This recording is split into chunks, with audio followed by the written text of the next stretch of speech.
Hello guys, তো আজকে আমি বানিয়েছি আলুর তরকারি। তো আলুর তরকারি বানানোর জন্য আমি এখানে প্রেসার কুকারে তেল নিয়ে নিয়েছি, আর এখানে পেঁয়াজ আর লঙ্কা কেটে নিয়েছি। তো তেলটা গরম হয়ে যাওয়ার পর আমি এখানে দিয়ে দেবো কালো জিরে। ঠিক আছে, কালো জিরেগুলোকে আমি হালকা হালকা ভেজে নেব। তো ভেজে নিচ্ছি এখন আমি। এরপরে কালো জিরেটা দিয়ে দেবো। দেখো কালো জিরেটা দিয়ে দিলাম।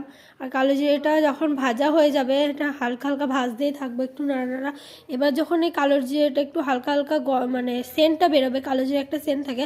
আর কালো জিরে আমাদের ঠান্ডা লাগবে না, কালো জিরে তরকারি খেলে ঠান্ডা লাগে না, আমাদের উপকারিতা বাড়ায় কালো জিরে।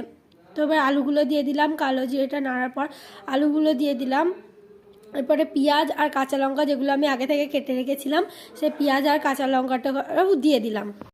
পেঁয়াজ আর কাঁচা লঙ্কাটা দেওয়ার পর আমি নাড়তে থাকবো আলুটা। এরপরে দিয়ে দিলাম স্বাদ মতো নুন আর সামান্য হলুদ, অল্প হলুদই